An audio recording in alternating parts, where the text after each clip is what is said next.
Hi, this is Mike Quail, team leader of the Quail Group, and today we are going to talk about real estate commissions and a lot of the common misconceptions on how they actually work in real estate.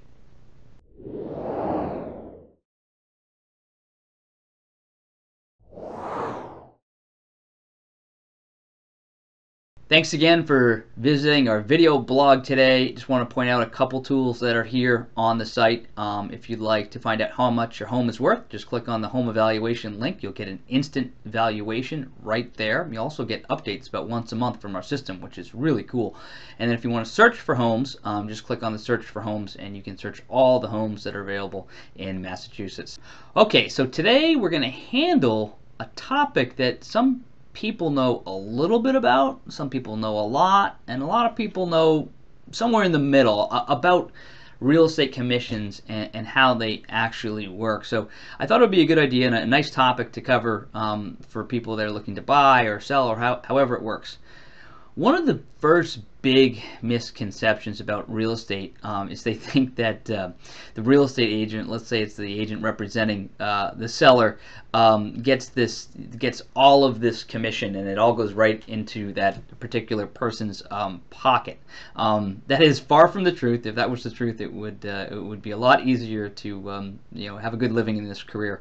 As a matter of fact, statistics show that 80% of agents that get into real estate are already out of the business within 2 years of getting into the business. It's a really hard business to make a full-time career, and a lot of people are part-time people in this business. So that's why when a lot of times consumers think of how much a real estate agent makes, they think, geez, if I just sold 1 or 2 homes, that would be very easy. Like for example, let's say there was some house and it was listed, and they think the agent was making, let's say it was a $300,000 house, and the agreed commission was 6% between the agent and the home seller to sell the home. They think, geez, that agent just made $18,000. Well, that's actually far from the truth.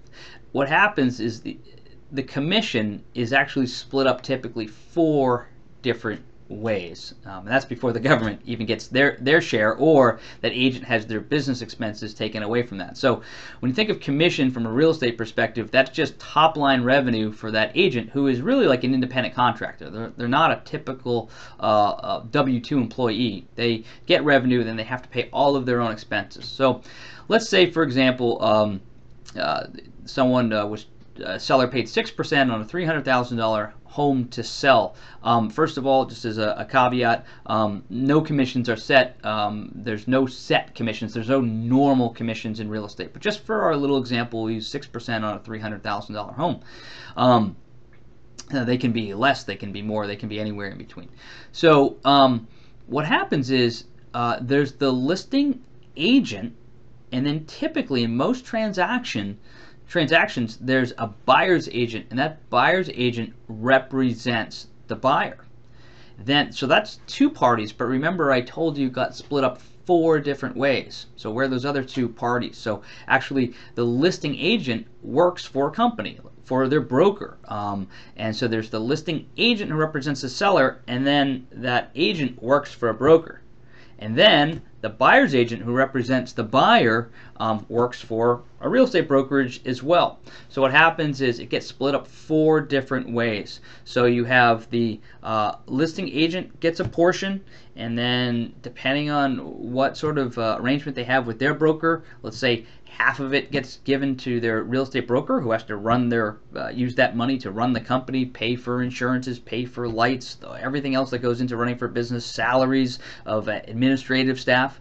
And the same thing with the buyer's agent. The buyer's agent, they would get a portion of the commission, and then another portion of the commission would go to the real estate broker. So it actually gets split up 4 different ways, and then the agent gets maybe 25% of that, and then of course they have have to pay for their expenses through that. So just to give you a little idea on how real estate commissions work and why we have to sell a lot of homes to have a good living for ourselves. So that gives you a little bit of inside baseball on how real estate commissions work.